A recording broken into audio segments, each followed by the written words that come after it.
twongeye kubasuhuza cyane bakunzi b'ikiganiro ijuru ntirikorerwa. Turabizi neza ko mugikunda muri benshi, reka mugikunde hari naho kimaze kubageza, hari aho cyabavanye kandi hari aho nyine kimaze kubashyitsa. Nzi ko hari byinshi mu byo mukunda kwibaza mu buzima bwanyu, hari ibibazo byinshi muhura nabyo cyane cyane ku bijyanye n'Imana, ariko mukaba mwarabiburiye igisubizo. Iyo mukurikiranye kuri channel yitwa ijuru ntirikorerwa, ndabizi neza ko mukunda kuhakura ibisubizo mwaburiye ahantu henshi mwagiye musengera.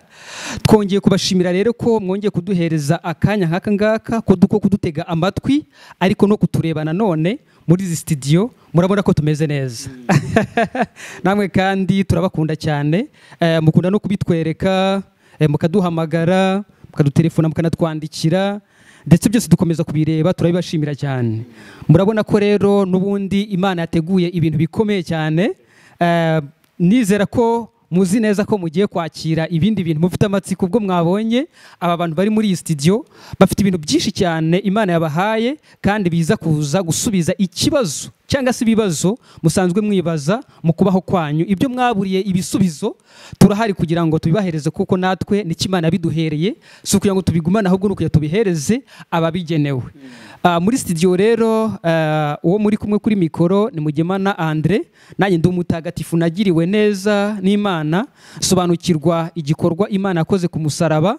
Ubu ntabwo nyiciriyeho iteka, kubera ko guhemurwa no gucirwaho iteka ari Yesu byabayeho. Ndi umuziranenge, ariko si njyewe njyenyine. Ahari nawe uduteze amatwi ushobora kuba waramenye icyo gikorwa cyabaye, ukaba ufite umutima utagucira urubanza, turabyishimiye cyane. Ariko nabwo uramutse udukurikiye ukiyumvamo iteka, ukiyumvamo urubanza, ukiyumvamo kuri umunyabyaha, ni ukuri tuguhaye n'ikaze risesuye kugira ngo usobanukirwe byinshi ku bijyanye n'uburyo waba hano mu isi, uzi neza ko nta rubanza rukikuriho ku bwa Yesu Kristo n'icyo yakoze. Mpaye ikaze rero n'abo turi kumwe muri studio kugira ngo babibwire amazina yabo, ariko bababwire n'icyo Imana nyine bashyize ku mutima. Zi neza ko mugifitiye amatsiko. Karibu mwene data, mutangire mwibwira abaduteze amatwi. Murakoze cyane. Nanjye nejejwe no kubana n'abavandimwe mu iki kiganiro, abantu Imana yagiriye neza. Abo Yesu yagiriye neza, turiho kandi turashima. Abo Yesu yahaye ubugingo, turiho kandi turashima. Abo Yesu yagiriye neza we, turiho kandi turashima. Aba bantu bahawe ubutungane, turiho kandi turashima. Aba n'abera abaziranenge, turiho kandi turashima. Aba n'abaragwa b'ubwami, turiho kandi turashima. Kwari ukubasuhuza, ntimutwarwe cyane. Nejejwe no kubana na bene data mu kiganiro, tubasangiza umunezero w'iby'Imana dukoreye muri Kristo. Amazina yanjye ni Emile Nshimiyimana, nanjye ndi umwana w'Imana mbikesha kwizera ko Yesu yankuyeho urubanza rw'ibyaha ubwo yishyiragaho ibyaha byanjye byose n'igihano cyabyo, akanyambika gukiranuka kwe kose n'igihembo cyako. Nkaba ndi mu isi, nzi neza ko iwacu ari mu ijuru. Isaha n'isaha, umunsi umubyeyi yashimye kuntumaho ngo ntahe, nanjye nzatahana ibyishimo. Ariko mu gihe ngihari, mpari nanjye kugira ngo mvuge neza yangiriye. Namwe kandi nishimiye kubana namwe, kandi nanjye mbashimira nk'uko mwene data Mugemana yabashimiraga, mbashimira ubudahemuka mukomeza kugaragaza mubana natwe mu biganiro. Utarakora subscribe abikore, kugira ngo ibiganiro he kugira ikimucika. Ushaka kujya kuri groupe yacu ya WhatsApp, atwandikire kuri 0784 42 57 kugira ngo dukomeze kubana mu biganiro bya buri munsi bitambuka kuri groupe, kugira ngo ukomeze kuva mu bwiza ujya mu bundi. Ibyiza rero ni mukanya, ndimuhomberwe, mugumane natwe. Reka nsubize umwanya bene data abandi bakomeze, ubundi Imana iduhana ibyiza biturukaho. Amen.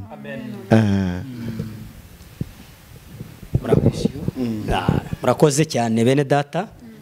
nanjye ndasuhuza abakunzi b'ibiganiro byiza by'ubutumwa bwiza tunyuza kuri YouTube channel Ijuru Ntirikorerwa TV. Turabakunda cyane cyane turabakunda. Amazina yanjye asanzwe ni Musabyimana Yosefu Mugisha, ariko ndakijijwe.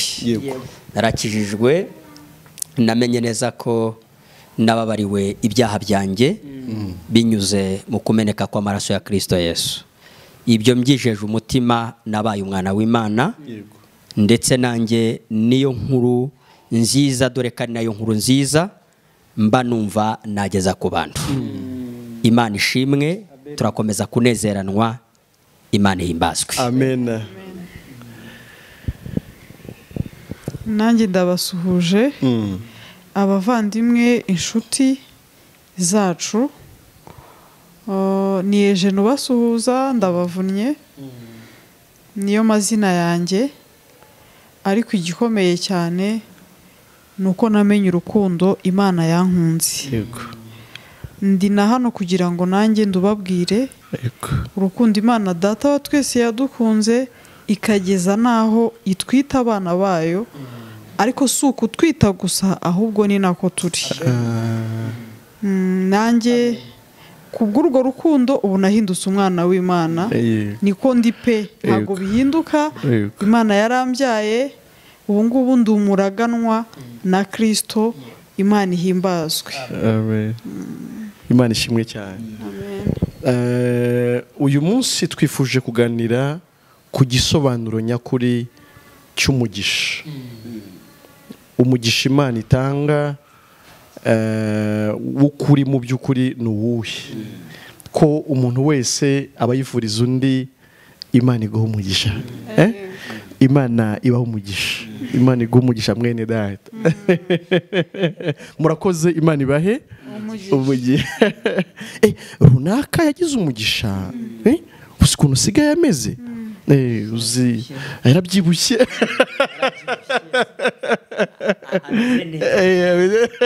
ameze neza, yahindutse, yabaye inzobe, yarabyibushye, yashatse umugabo ufite amafaranga w'umukire, ubu bagiye ni Burayi, bagize umugisha. Abana be basigaye biga muri Amerika. Imana yabaye umugisha. Turagira ngo tuganirize abadukurikiye. Imodoka yaguze. Yego. Ati yewe tenukuri, Imana yamuhaye umugisha. Ishwe yaguze niya kabiri. Yaguze niya kabiri. Uzi inzu batuyemo.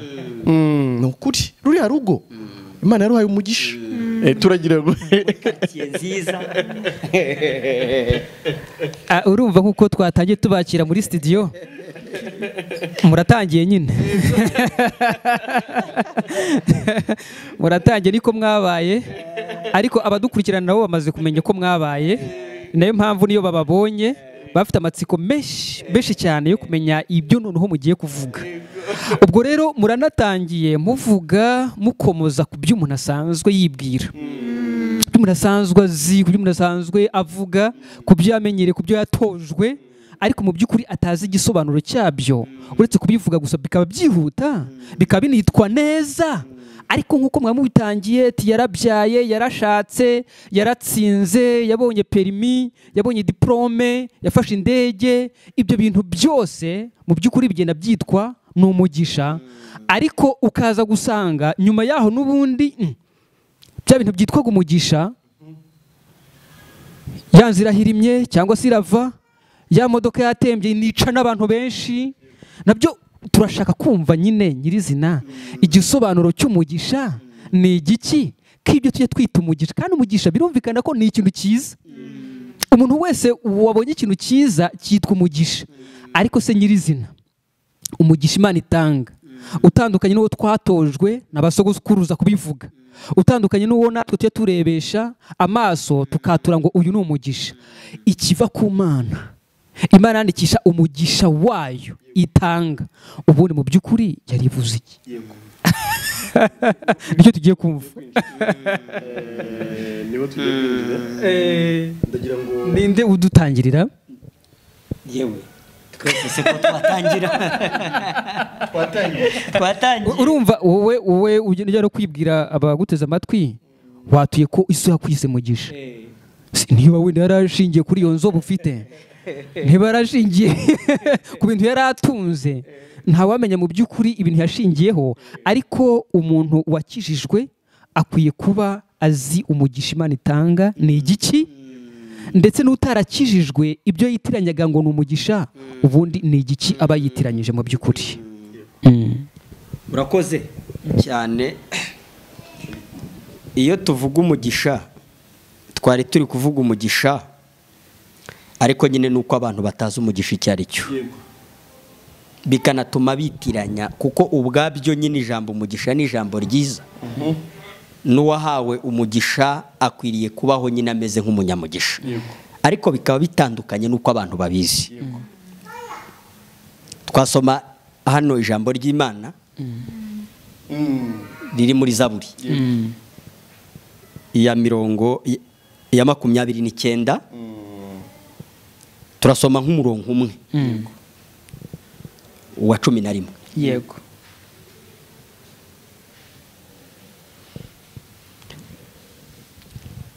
Zaburi ya 19 ya 29. Sorry, Zaburi 29 umurongo wa 11 haravuga hati Uwiteka aha ubwoko bwe Uwiteka azaha ubwoko bwe imbaraga, Uwiteka azaha ubwoko bwe umugisha ari wo mahoro. Yego. Nkuko ijambo ry'Imana rivuze ngo Uwiteka azaha ubwoko bwe imbaraga, Uwiteka azaha ubwoko bwe umugisha, ariko bavuze umugisha igisobanuro cyawo. Baravuze ngo azaha ubwoko bwe umugisha ari wo mahoro. Yego. Ubwo wibuke ko hari umuntu ushobora kuvuga ngo yahawe umugisha kubera ko yagiye i Burayi, ariko akaba adafite amahoro. Umuntu akaba yarashatse umugore ugendanye nuko yifuzaga muri kamere ye, ariko akaba adafite amahoro. Ubwo bivuze ngo icyo yari afite yita umugisha si umugisha nyine, kuko si amahoro. Aho ntago bavuze umugore. Oya, ntabwo bavuze umugore. Okay. Ntibavuze umugabo, ntibavuze perimi, ntibavuze inzu, ntibavuze quartier runaka, ntibavuze kurira indege. Oya, si cyo bavuze. Baravuze ngo Uwiteka azaha ubwoko bwe umugisha ari wo mahoro. Amen. Dukomeje gusangira ijambo. Yego. Nibyo muvandimwe. Icyo uri kuvuga kirumvikana, kandi abantu badukurikiye bumve neza, batege amatwi. Mu by'ukuri reka mvuge ko abantu benshi banahangayikishijwe nuko bo badafite imigisha. Mbese abantu bariho bahangayitse bavuga bati twebwe ntabwo twagize umugisha. Turagira ngo turebere hamwe mu by'ukuri, kuko urumva kandi koko birakwiye ko umuntu aba afite umugisha. Afite umugisha. Natwe turifuriza abantu umugisha. Umugisha. Uva ku Mana. Sibyo? Kuko turabakunda, tuzi ko namwe mudukunda, ntabwo twabura kubifuriza umugisha. Ariko turagira ngo mu by'ukuri turebere hamwe umugisha mukeneye ari uwuhe. Aho udasanga ibyo mwita umugisha n'ubundi atari wo mugisha mwari mukeneye, bityo mwanabigeraho ntimwiyumve mu by'ukuri nk'abanyamugisha, ndetse wenda ugasanga umeze nk'uko wifuza wowe kumera, uretse abandi bamurebera kure bakamwita uwahiriwe, bakamwita umunyamugisha, ariko mu by'ukuri ugasanga we ntabwo yizi nk'umunyamugisha. Isi ikoze ku buryo abantu babaho mu kinyoma. Mu by'ukuri ikintu kitari ukuri akaba aricyo kiyobora imitima y'abantu. Abantu ibifu bikarwara basengera imigisha, abantu amavi agakoboka basengera imigisha. Abantu ingo bakazita bari kujya gusaba umugisha, bakaba mu bihuru basengera imigisha. Umugisha wabaye umugisha, ahandi bakawucuruza bakabwira abantu ati mutange ibi Imana ibahe umugisha. Kandi koko kubera ko abantu bakeneye umugisha, ariko icyo kintu cyitwa umugisha nacyo banzire hatari. Ayo kintu cyitwa umugisha nagira ngo uyu munsi tugisobanure, kubera ko abantu bakeneye umugisha ahubwo n'utwo bafite bakadutanga ngo babone umugisha. Ariko umugisha ubundi ni iki? Ariko si uwo nguwo we ukeneye ibyawe ngo aguhe umugisha, aho wafite umugisha n'umunyamugisha.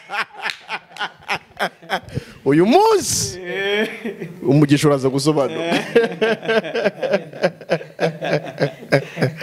Uyu munsi umugisha uraza gusobanura.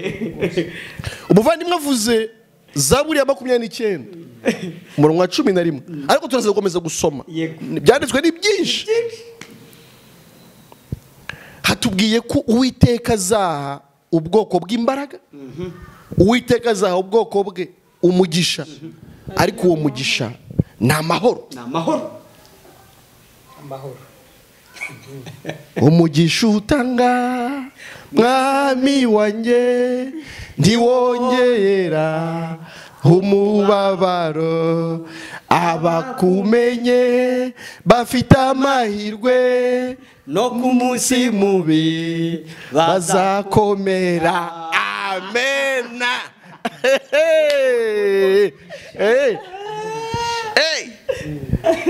Nibyo njyamye mu mahoro niyoroshe imbaraga, urukundo rwe rurungose, ukuboko kw'ibumoso kuranseguye, ukw'iburyo kuramfashe, mbese niki nabasha kuba. Amena. Umugisha urasobanuka none. Leo ni leo, none ni none. Icyo kintu abantu bashakishije babuze,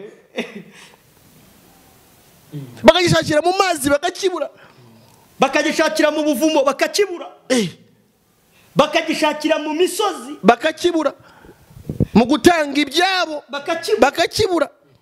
Icyo kintu cyabuze, icyo kintu kibaye, uyu munsi kigomba kuboneka. Nibyo. Amen. Amen, amen. Amen. Aha, biracyaza. Biracyaza, wowe gusa ukurikirane tu. Urumva ushobora kuba nawe umaze igihe kinini bakurya ibyawe. Nta kindi umuntu aba ashaka, kuko wabwiwe ko umugisha ari ikintu kirenze ibindi byose, kandi kuko niko biri. Urumva igisobanuro cy'umugisha nicyo turi kuvuga, ariko urumva ikinyuranyo cy'umugisha ni umuvumo. Inshuro nyinshi rero umuntu akomeza kwiyumvamo umuvumo, akumva mu by'ukuri arashaka umugisha. Noneho ko abantu bose bazi ko nawe ufitiye ubwoba kubaho udafite umugisha, nyine niyo mpamvu bashyizeho n'uburyo bwo gushyiraho ibiciro kugira ngo ugire ibyo wishyura baguhereza umugisha. Ariko uyu munsi turaza kugusobanurira umugisha, si ugusobanurira gusa, ahubwo turanakubwira uburyo wabona umugisha. Ntabwo ari kukunokesha, ntabwo ari kukunokesha gusa. Urumva bavuze ko umugisha ari amahoro, kandi kuko mu by'ukuri reka umugisha uba amahoro, Bibiliya ivuga ngo nta mahoro y'umunyabyaha. Urumva ko ikintu umuntu avuka adafite, ikintu umuntu akura yumva akeneye ni amahoro. Nubwo mu by'ukuri tuyoberwa icyo twari dukeneye, ariko twumva icyo dufite dukeneye impusane yacyo. Urumva twumvaga nk'umuvumo, twumvamo urupfu, twumvamo ubwoba, tukumva kurimbuka, tukumva gutandukana n'Imana. Iryo ni ishyano nyine. Noneho ikinyuranyo rero cy'iryo shyano ni amahoro. Ubwo urumva ko umugisha ukwiye kuba ari amahoro koko. Ese ayo mahoro ari kumvikana? Yesu ari kubivuga aravuga ati dore mbasigiye amahoro, icyakora sinyabaha nka bya bindi abantu bajya batanga. Oya, amahoro ntanga si nkawe, si nk'uko isi iyatanga, ndetse amahoro yanjye sameze nka yayandi mujya mwitiranya. ahubwo ngo ikigaragaza amahoro yanjye icya mbere ni uko akurinda guhagarika umutima. Yavuze ati amahoro mbahaye si nk'ab'isi, imitima yayo ntihagarare kandi ntitinye. Ibaze bya bindi bajya bakubwira n'ubundi umutima ugakomeza kuba uhagaze. Ibyo ibaze bya bindi bagutongereho ariko ugakomeza kuba uhagaritse umutima. Zaburi reka tubahereze ikindi, mwumve icyo mudafite mwari mukeneye ariko mwumve n'uburyo muri kugenda mucyakira mukabanyamugisha. Zaburi y'133 n'umurongo wa 3. Yego nago bakomeza gusobanura umugisha mu buryo Imana bivuzemo ariko no mu buryo Imana butanzemo, ndetse n'uwo wakiriye nanone umuramureba ukavuga ati kabesa uri umunyamugisha. Kandi bimeze nk'ikime cyo kuri Herumoni kimanuka ku misozi y'i Siyoni, kuko aho ariho Uwiteka yategekeye umugisha, ari wo bugingo bw'iteka ryose. Amen. Aha, urumva ko bavuze neza ko umugisha, hariya bavuze ko umugisha ari amahoro. Ahandi Paul mu Baefeso yaravuze ngo uwo niwe mahoro yacu. Ahangaha nabo bavuze ko umugisha ari ubugingo buhoraho. Mu by'ukuri ubwo kubana n'Imana iteka, kudapfa, kuba Imana itakubaraho urubanza, ubundi uwo ni wo mugisha. Kubaho uzi neza ko ufite umugisha ni ukuba uzi neza ko uri umwana w'Imana, ni ukuba uzi neza ko wabariwe ibyaha byawe, ni ukuba uzi neza ko utazarimbuka, ni ukuba uzi neza ko nta rukiko rugutegereje rwo kuzaguhana, ahubwo uzi neza ko Imana yirinze nawe muri Kristo Yesu, ukaba uzi ko ufite ijuru. Muri make ubwo bugingo buhoraho ni ijuru. Amen. Amen. Ubwo twinjiye umugisha abantu bakeneye bose isi yose. Ariko si ubundi reka mvuga iki, umugisha wari ukwiye kuza nyuma y'ikibazo cy'umuvumo wabaye, si byose? Umugisha wari ukwiye kuza ukemura ikibazo cy'umuvumo wabayeho. Imana irema umuntu bwa mbere ikamuteganyiriza naho kuba heza hateguye hatunganye, yamuhaye buri kimwe cyose umuntu yarakeneye. Umuntu agubwa neza ari mu Edeni, ari mu maboko y'Imana, ariko icyaha kinjiye kugubwa nabi kuratangira. Ni nako kwidodera ibicocero kugira ngo umuntu agerageza guhishuriza ubwambure ariko bikanga kumva yambaye ubusa. Reka mvuge ngo umuvumo wari winjiye, umuvumo w'umuntu kwabaye gutandukana n'Imana. Yego. Hanyuma ibindi byose byakurikiye bituma umuntu iteka yumva atanyuzwe, ataguwe neza, adatekanye, ibindi byose ni ingaruka zo gutandukanywa n'Imana kwabayeho ubwo icyaha cyinjiraga mu muntu. Hanyuma no mu buryo busanzwe, iyo umubyeyi avuga ngo avumye umwana, ni nk'aba yitandukanije nawe. Yego. Kuvuga ati ibyawe ntibizambazwe, genda wimenye, genda wirwaneho, wimenye, ndaguciye. Nicyo cyabaye hagati y'Imana n'umuntu. Umuntu atandukanywa n'umuremyi we, ariko abana comotse, yicomoye ku isoko y'ibyiza byose biva ku muremyi. Abacomotse mu mugisha.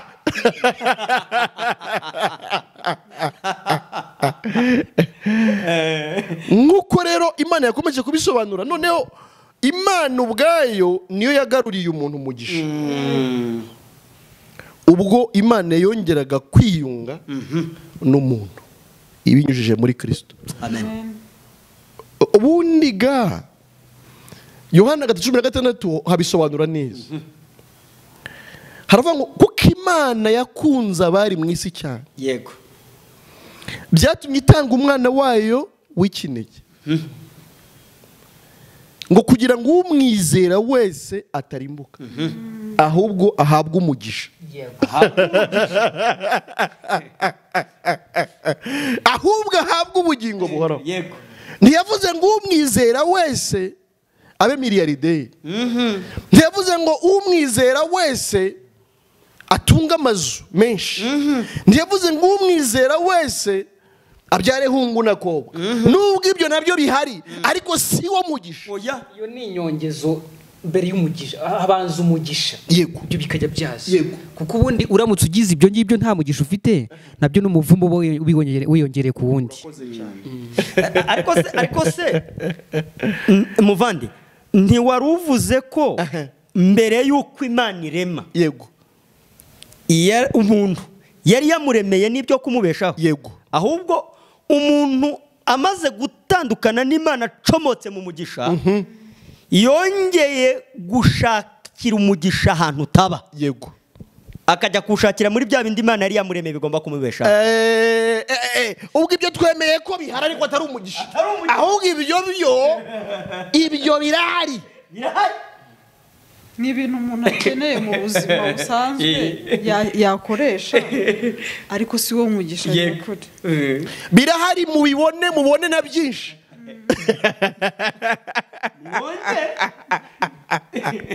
Ariko turagira ngo tubabwire icyo mutazabona muri ibyo nyine. Ubwo nicyo mugisha. Nicyo mugisha.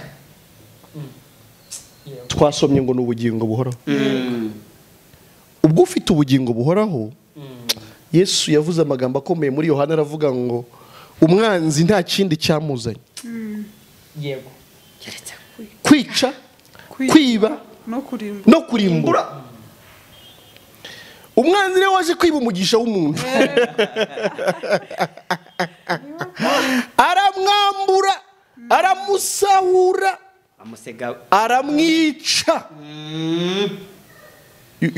Iyo utarebye neza no kurimbura.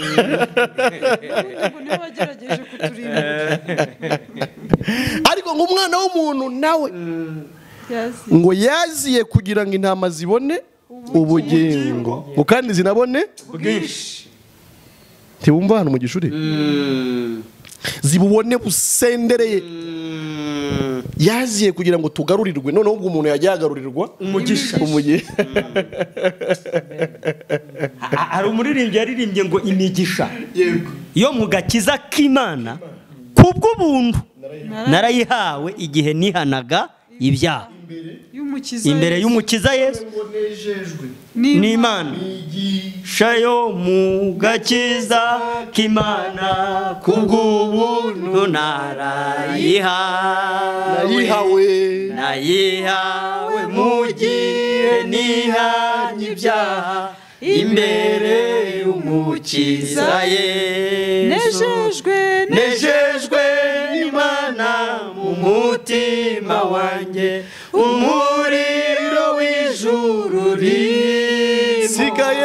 sigaye ngendera mu mucyo w'ukuri.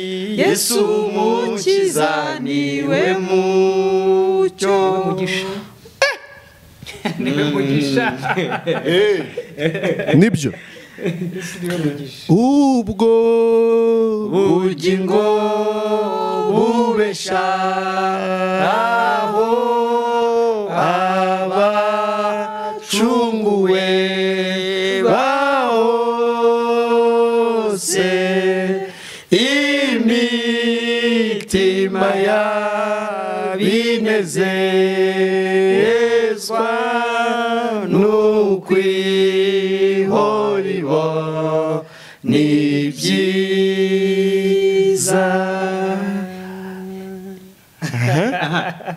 Nahawe ubugingo buhoraho rwose, kandi ubwo bugingo ni Yesu.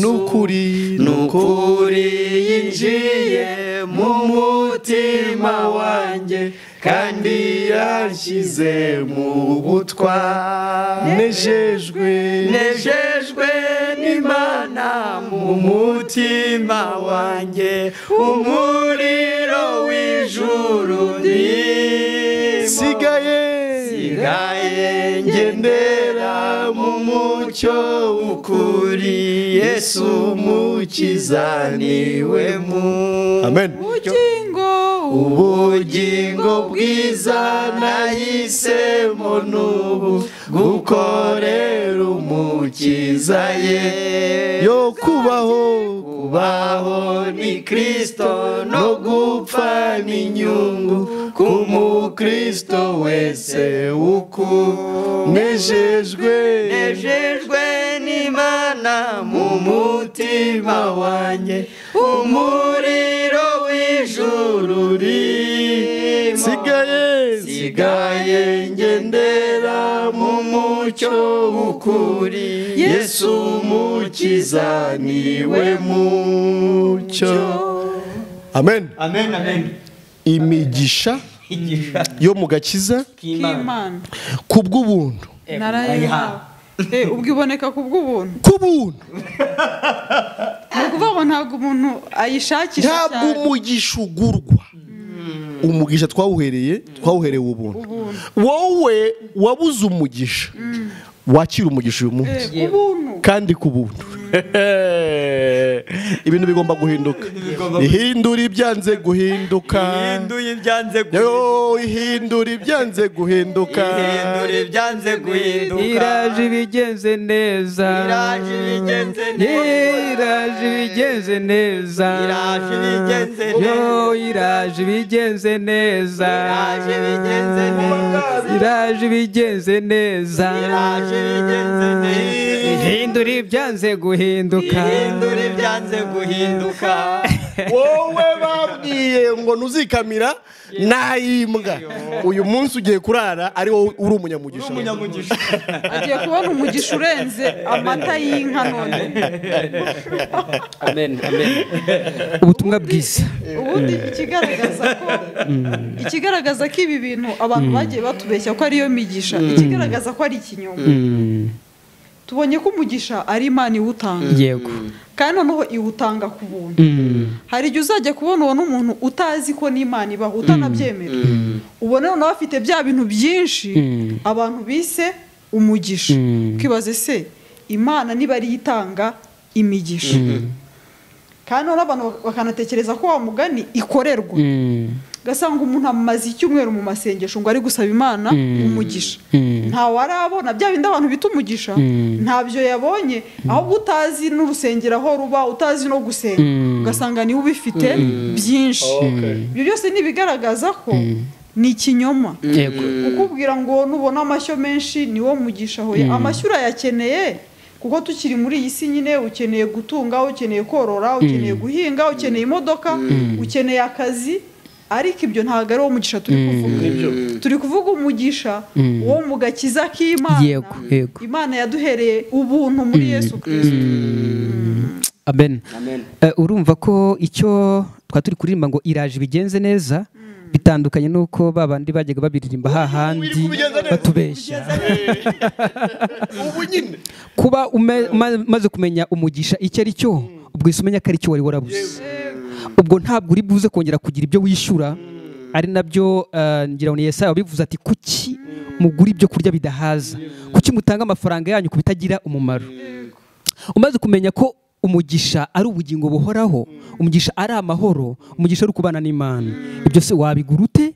Wabigurira nde? Isoko ryabyo ni irihe? Biravuga ngo Imana irema umuntu imuha umugisha, bivuze ngo yari imuhaye kubana nayo. Noneho abantu benshi rero icyaha kikimara kuba, ubwo urumva ko umuntu yatakaje umugisha, umuntu yatakaje kubana n'Imana.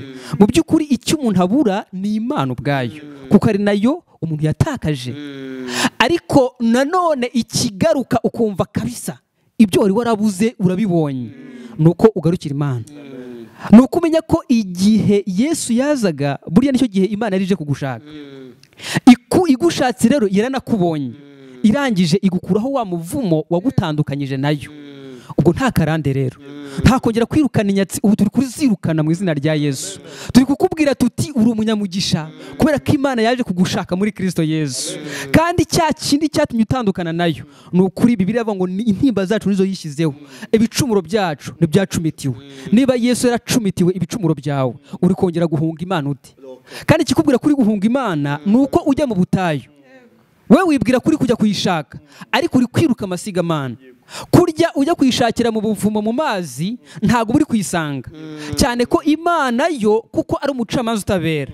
Uvuze ngo ugiye kuyishaka ukanayishakana ibyaha, munakubitanye umeze gutyo, waba umeze nk'uko waba ugiye kuri ribu uhetse wenda igikapu cy'urumogi cyangwa se uhetse intumbi y'umuntu wishe. Mu by'ukuri nta muntu ushaka Imana, ahubwo umuntu w'ukuntu ameze yiruka amasigamana, yiruka nk'iyihunga. Garukiraho rero, icara hasi. Yesu yavuye mu ijuru araza yambara umubiri ku bwawe kugira ngo ahubwo yirukanke agushaka. Wowe icyo ushoboye si ukwiruka uyishaka, ahubwo wirukanka uyisiga n'icyo ushoboye. Yesu nawe rero kwambara umubiri buriya kwari kugira ngo akwirukankeho, kandi mu by'ukuri yarakubonye. Izere rero, humura, umugisha warabonetse. Mu Efeso niho bavuga ngo uwo ni we mahoro yacu. Mu yandi magambo, uwo ni we twari dukeneye mu buzima bwacu. Zi neza ko umuntu wamaze kumenya ko Yesu yamubabariye ibyaha byiwe byose, uwo muntu yabaye umunyamugisha, ndetse n'ibyo akora byose biramuhira. Umutekano yarawubonye kuko nyine amahoro yarabonye.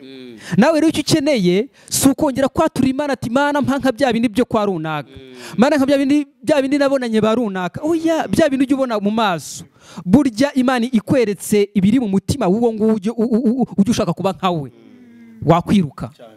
Uko umuntu udafite Imana akaba afite ibintu gusa, ni ukuri ntukifuze kuba nkawe. Umuntu ufite Imana burya niwe uba ufite byose, kuko uwo niwe mahoro yacu. Nawe uri ikintu wabuze utaruzi, ubwo icyo twabaje kubwira ni uko ujya ushaka ikintu utazi ukanagishakira n'ahatariho. None ubwo umaze kumenya ko icyo wabuze ari Imana, tukaba tukubwiye ko yaje kugushaka, urongera kuyishaka se kandi ubwo icara hasi uruhuke. Ubundi iyo niyo sabato itari y'umunsi, ahubwo ni ikiruhuko umuntu yakira mu mutima amaze kumenya ko atashaka Imana, ahubwo Imana ariyo yamushatse ikanamukuraho na wa muvumo w'icyaha, ikamubabarira kavukire yiwe yose, ikamuhereza ubugingo buhoraho. Ngo umugisha witeka. Hari amagambo ari muri Luka mu gice cya mbere ku murongo 39, ngira ngo nayo tuyaganireho gato, kuko dufite byinshi dushaka kuvuga kuri iki kintu cy'umugisha. Ahari ntabwo tuzajya dutinda kuri buri jambo, turajya tugerageza kuriganiriza abantu, ariko twihute kugira ngo tujye n'ahandi, kuko turashaka kubaha byinshi. Luka igice cya mbere 39, kuko ndabizi abantu bakeneye umugisha. Wowe rero wadukurikiye nutabona umugisha kakubayeho. Yego. Muri iyo minsi Mariya arahaguruka agenda yihuta. Yego. Ajya mu gihugu cy'urukiga mu mudugudu w'i Yudaya. Yego. Yinjira mu nzu ya Zakariya aramukanya na Elizabeti. Maze Elizabeti yumvise indamutso ya Mariya, umwana asimbagurika mu nda ye. Elizabeti yuzuzwa umwuka wera, avuga ijwi rirenga ati mu bagore urahirwa, n'imbuto yo mu nda yawe irahirwa. Mbese ibi nabikesha iki, ko nyina w'umwami wanjye angendereye? Ijwi ry'indamutso yawe ryinjiye mu matwi yanjye, umwana asimbaguritswa mu nda yanjye no kwishima. Kandi hahirwa uwizeye, kuko ibyo yabwiwe n'umwami Imana bizasohora. Mariya aravuga ati umutima wanjye uhimbaza umwami Imana, n'ubugingo bwanjye bwishimiye Imana umukiza wanjye, kuko yabonye ubukene bw'umuja wayo. Kandi uhereye none ab'ibihe byose bazanyita uhiriwe, kuko ushobora byose ankoreye ibikomeye, n'izina rye ni iryera. Imbabazi ze ziri ku bamwubaha, uko ibihe bihaye ibindi. yerekanishije imbaraga ukuboko kwe atatanije abibone mu byo batekereza mu mitima yabo anyaze abakomeye intebe zabo ashyize hejuru aboroheje abashonje yabahagije ibyiza naho abakire yabasezereye amaramasa atabaye Isirayeli umugaragu we kuko yibutse imbabazi ze yasezeranije ba sogokuruza ko azazigirira Aburahamu n'urubyaro rwe iteka ryose nuko Mariya amara amezi nk'atatu kwa Elizabeti abona gutaha. Amen. Imana ishimwe cyane. Amen. Ndagira ngo twihuta turebe ibyishimo by'aba babyeyi bombi. Mariya yasuye Elizabeti mu rukiga. Mariya atwite Yesu, Elizabeti atwite Yohana, hanyuma barasuhuzanije abana bisimbaguritsa mu nda, ariko baravuze bati ubugingo bwanjye bwishimiye umukiza wanjye, kuko yarebye ubukene bw'umugaragu bw'umuja, hanyuma ngo uhereye ubu abibihe bizaza byose bazanyita umuhire.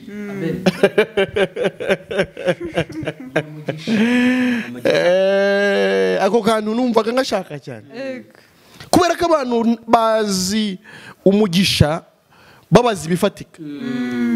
Ni abantu bibereye mu misozi mu rukiga bari kuvuga ngo twarahiriwe, bitari mu bihe gusa by'ubu, no mu bihe hazaba hariho indege ntabwo zari zihari kiriya gihe, ariko n'indege niziboneka bazavuga ko ari njye wari uhiriwe. Ni gute wahirwa ibihe byose? Ibihe byose muri make uhiriwe ufite udafite, uhiriwe uzwi utazwi, uri mu cyaro mu rukiga kwa Zakariya mu giturage kubera wasobanukiwe Kristo. Amen. Ngo n'imbuto yo urahirwa mu bagore bose, n'imbuto yo mu nda yawe irahirwa. Ubwo nge numvaga guhirwa kwe gushingiye ku mbuto yo mu nda ye, nawe guhirwa kwawe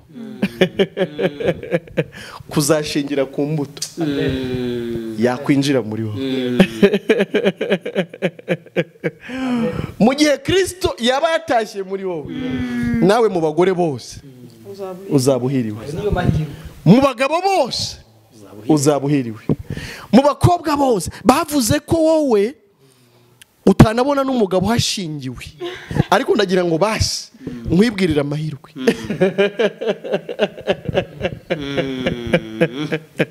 Nawe wahirwa hadashingiye ku mubare w'amashuri wize, ahubwo ku mbuto yo mu nda. ngo yanyaze abakomeye intebe. Uwo murongo n'uwa kangahe? wa 52. Yerekanishije imbaraga ukuboko kwe atatanije abibone mu byo batekereza mu mitima. Rushaka kuvuga rugiye ariko ntibafite umugisha badafite Kristo. Abo bose bakuwe ku bwibone bwabo, abo bose bateshejwe agaciro ku byo bakwibonamo byose, ahubwo Imana ishyize hejuru aboroheje. Amen. Anyaza abakomeye intebe zabo, ashyize hejuru aboroheje. Ibi bishatse kuvuga ikintu gikomeye cyane. Nta gukomera kundi guhari kudashingiye kuri Kristo. Ndashaka kuvuga, reba umutima wanjye wishimiye Imana umukiza wanjye. Wowe umutima wawe wishimiye iki? Uyu mugore uri mu cyaro bavuze mu rukiga nta vewiti yari kugendamo, hari inkweto n'ibirenge ahubwo bihakoreshwa, nubwo ari n'inkweto habera akamambiri na bodaboda n'ibirenge, hataba n'isabuni. Uko gushyirwa hejuru. reka tubwire abantu bamaze igihe basenga isengesho rivuga ngo indamutso ya marayika. Baba bari gusubiramo aya magambo ariko nta mwanya uhagije bajya babona wo kuyatekerezaho. Ngo indamutso ya marayika, marayika yasoje ubutumwa kuri Mariya, bagahita batera ngo ndakuramutsa Mariya. Bakabivuga bihuta.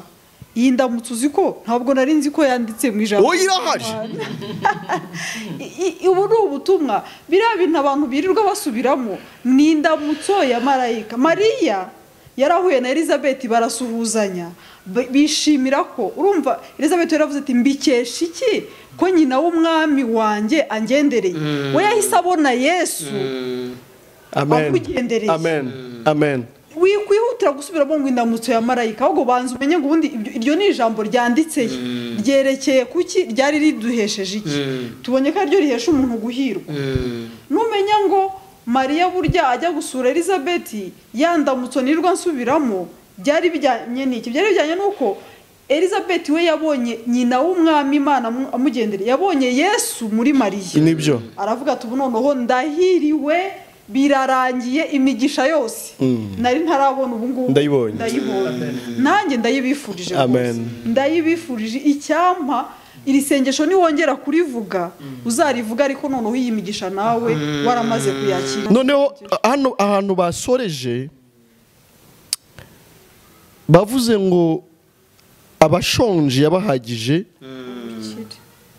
ibyiza n'abakiriya basezereye amaramasa. N'abashonje basonze ubutungane. Na Yesu yaravuze ngo ahirwa abakene mu mitima yabo n'abafite inzara n'inyota byo gukiranuka kuko bazahazwa. Atabaye Isirayeli umugaragu we Yakobo, sibyo? Isirayeli ni Yakobo kuko yibutse imbabazi ze aratabaye. Bava ngo bategereje gutabarwa, Uwiteka yaratabaye. Yibutse imbabazi ze yasezeranije ba sogokuruza ko azazigirira Aburahamu n'urubyaro rwe iteka ryose. Amen. Amen. Hari n'abantu bavuga ngo imigisha ngo y'Aburahamu. Aho naho ndashaka ngo tuhavuke. Nizi mbabazi Imana yasezeranije sogokuruza. Imana yari yarasezeranije sogokuruza zizabonekera muri Kristo. Amen. Kandi ziteka ryose. Ziteka ryose. Niyo mpamvu na Dawidi abigarukaho. Dawidi abivuga muri Zaburi 32 yavuze ngo hahirwa. Dawidi yari umwami, s'il vous plaît. Iyo tuvuga ibindi turi kubabuza gukomera mugatunga mugatunganirwa mukaminuza mukagura amamodoka mukama etaje kurangura za Dubai kabisa. Dawidi mwibukira umwami wa Isirayeli agiye kuvuga ntiyavuga ngo hahirwa umuntu wavuye mu ntama yaragira kuko niyo mashimwe abahanzanga. Yego. Ubundi bagahita batera endi ugejeje ukora mwami mbaye ngushimiye. Dawidi ajya kuvuga ntiyavuze ngo hahirwa umuntu wavukuwe mu ntama akagirwa umwami. Yaravuze ngo hahirwa umuntu wabariwe ibicumuro bye, ibyaha bye bigatwikirwa. Ngo hahirwa umuntu Uwiteka atazabaraho ibyaha. Aho nujya ugira ngo wowe amahirwe sa yawe. Bavuze ko iwanyu badahirwa ariko dore amahirwe nayanga. Amahirwe nguko kuba umunyamahirwe, nguko wajya no kurangura Dubai ariko ukajya ugenda uri umunyamahirwe, utagiye gushaka amahirwe, utagiye guhiga amahirwe, ahubwo ukagenda uyajyanye. Ukajya wurira indege wuriranya amahirwe. Dawidi yaravuze muri Zaburi ya 23 ngo nukuri kugirirwa neza n'imbabazi bizanyomaho iminsi. Hari abantu bagendana amahirwe, hari abantu amahirwe yomaho, hari abantu aho bari n'amahirwe yabo aba bariho kubera ko arayiteka ryose. Hari naho yavuze ngo yanyambitse imbabazi zayo nk'ikamba. Yego. Inyambiki imbabazi zayo nk'ikamba, ikamazi byiza bidashira wa mutima wanjye wishima Uwiteka, mwabindimo mwese mwe mushime, njye mpimbazi izina rye ne kwibagirwa, iby'Imana yankoreye byose mbabarira, imbabarira ibyanakoze byose, n'inkizi indwara zamugaje, inyambika imbabazi zayo nk'ikamba, ikamazi ibyiza bidashira, iduhaza ibyiza bidashira. ndagaruka ku kantu ushiki wacu avuze, avuga ku bijyanye n'iby'indamutso ya marayika abantu bakunda gusubiramo, ariko yavuzemo akantu nshaka gutsindagira kanumvikana cyane, ashobora kuba yakavuze atambuka ariko abantu ntibagaha agaciro, ndakagaruye. Yavuze ngo uriya mubyeyi yaravuze ati ibi nabikesha iki ko nyina w'umwami angendereye. Wumve agaciro ubundi nakomeza kumva nuko nyine ni uwo mwami, agaciro k'uwo mubyeyi ni uwo mwami, nyina w'umwami arangendereye. Ntumva ko agaciro ari uko nyine yari afite Yesu. Ndetse n'ikindi cya kabiri, mwumve ibyishimo ahantu babikuye. Bavuze ngo tukimara gusuhuzanya ngo twagiye kumva twumva ngo abana bari n'ubundi ibyishimo byaturutse ku gusimbuka kw'abana. Njye nakomezaga kumva ko bari abadamu iyo baza kuza kuba badatwite, ndakurahiye bari kuba ari abantu basanzwe, bari kuba ari abantu bari aho ngaho. Ndavuga ngo ibyishimo, umunezero, umutekano ahantu ukura ni ukuba ufite uwo mwana muri wowe, nta handi. Agaciro ka marayika ka Mariya birumvikana ko nuko ari nyina w'umwami. Ntumva ko ari wowe wishingikirizaho buriya ubundi ko guhirwa kuba yari afite Yesu muri we. Umenya ngo nawe nicyo wabuze. Amahirwe nta yandi Mariya yari afite ni ukuba yari afite Yesu muri we. Nawe rero ntugire ngo ni ikindi kindi, nta n'irindi sumbwe rindi. Nawe niwizera Yesu araza abe muri wowe, usanga nawe uri umunyamahirwe nka Mariya, nawe witwa uhiriwe nyine.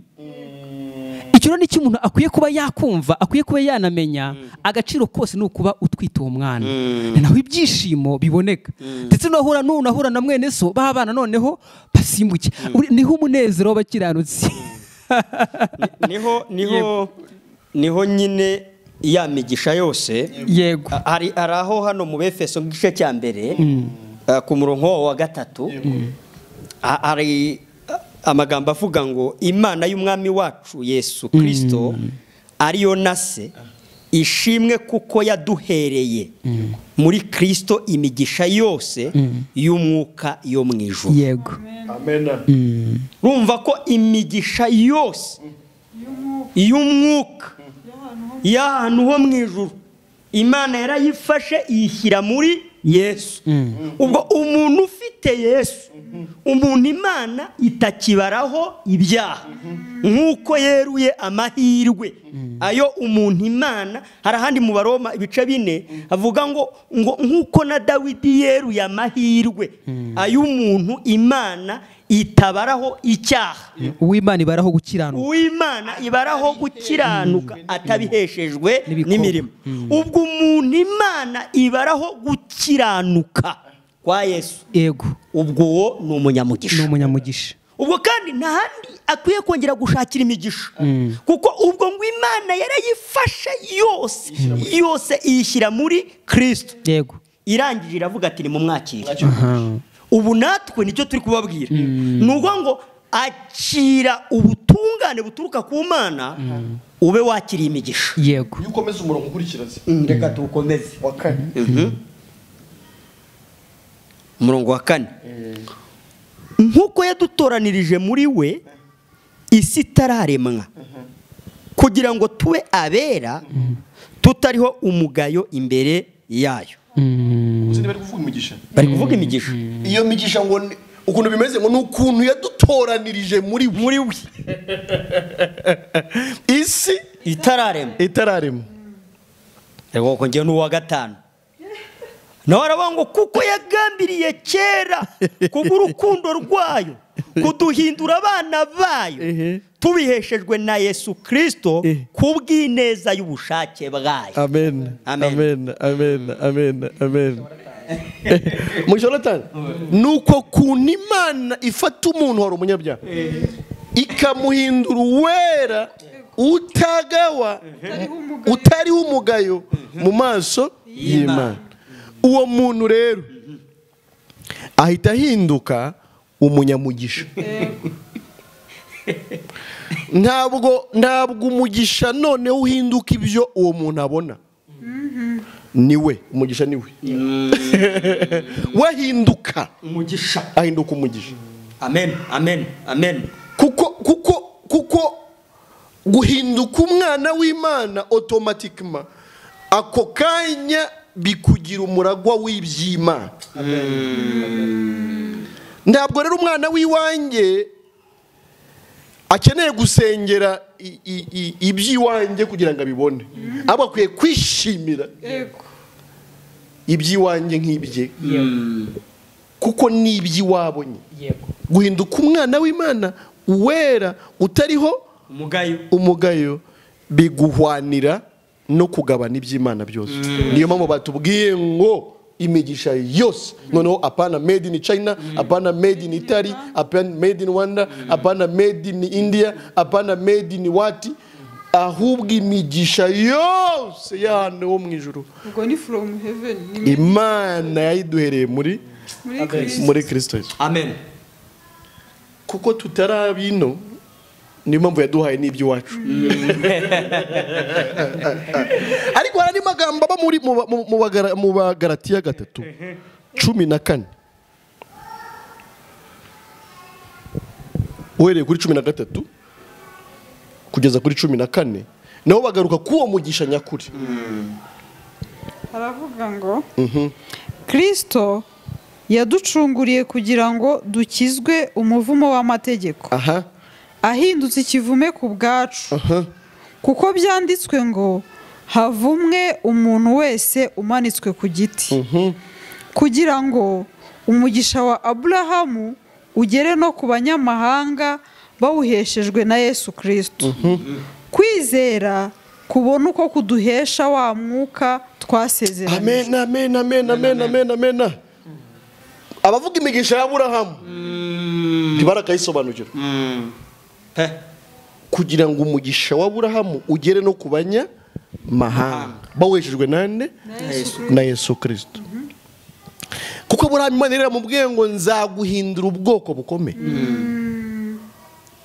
Ariko ubwoko bwavugwaga ngo hepfo baravuga ngo ni urubyaro, ariko ngo ntibavuze imbyaro nk'uvuga nyinshi, ngo bavuze urubyaro nk'uvuga umwe ari we Kristo. Yesu umugisha. Amahirwe. Niwe rubyaro rwagomba kuzaturuka kuri Aburahamu. N'abantu rero bagahererwa umugisha muri uwo nyine ari we Yesu Kristo. Akanakomokwaho n'ubwoko bw'abanya mugisha bameze nk'uko nawe ameze. Ubundi bivuze iki? Bivuze ko ari urubyaro, ni urubyaro rubyara urundi meze kimwe. Amen. Hano banavuze ngo kwizera kubona uko kuduhesha wa mwuka twasezeranye. Isezerano ryarasohoye. Niwo mugisha rero. Burandi by'Imana rero yarasezeranye. None se nyine Bibiliya iravuga ngo uwo mwuka niwe uduhindura kuba abana b'Imana. Akaba ari no dutera gutaka tuvuga ngo abadata. Umugisha rero no guhinduka umwana w'Imana. Reka nongere wikiko Baramu ajya kuvuma ubwoko bw'Imana yabuhesheje umugisha, aravuga ngo ndabona mw'intare. Bariya ntabwo bavumika. Ubwo tuvuze ko nta n'umuvumo uba ku mukiranutsi, ahubwo umukiranutsi w'Imana ni umunyamugisha. Erega Yesu yahindutse ikivume ku bwacu. Ubwo umuvumo wose wari kunjyaho wagiye kuri Yesu. Ubwo nasezeye imivumo. Yego. Amen. Amen. Na zakarande n'inyatsi n'icyangiro. Turafunditse bene data. Yego rwose. Amen. Turi beza. kuko imana yatugize neza. amen amen Ntabwo turimo tumaranira kuba beza ngo duhabwe igikundiro nuko abantu batwita, ahubwo turimo turatangaza ko muri Kristo twabaye beza imbere y'Imana nyiri ijuru n'isi, kandi mu buryo bw'iteka ryose. Muri we twabaye kandi abakire, nanone mu buryo bw'iteka ryose. Muri we turi abanyamahirwe, muri we turi abanyamugisha, muri we ahubwo hari naho umwanditsi yavuze ngo nta n'ikintu cyadutandukanye n'urukundo rw'Imana rubonerwa muri Kristo. N'amakuba se n'ibyago se, mu gice cya 8 cy'Abaroma mu 33 kumanuka iyo pfo no kwambara ubusa se niki ibiriho cyangwa ibiza, uwo muntu uri muri Kristo ni umunyamugisha mu buryo bw'iteka ryose. Haza ibyago, haza indwara, haza umuririmbyi avuga ngo bw'umwami Yesu ndamahoro dumugisha dumunyamugisha uko byamera kose. amen amen amen. Turabashimiye rero, turabashimiye cyane amen ku mwanya muba mwaduhaye kugira ngo tuganire ko aya magambo y'ubwenge amen aduhesha umugisha. amen Turakwifuriza nawe kuba umunyamugisha nkatwe, ukabaho ari wowe ugendana umugisha utajya kuwushaka, ahubwo nawe ukawuhesha nk'uko natwe turimo turabikora. Ariko nshimira n'abavandimwe beza Imana yampaye kugira ngo dufatikanye n'ibi biganiro, mbashimira umwanya baba batanze kugira ngo babaheshe umugisha. amen. Mwakoze bene data. Reka dusoze tuvuga ngo rero amahoro y'Imana twabonye ko ari umugisha, akomeze kubana n'abakiranutsi bayo none n'iteka ryose. Amen. Bye bye.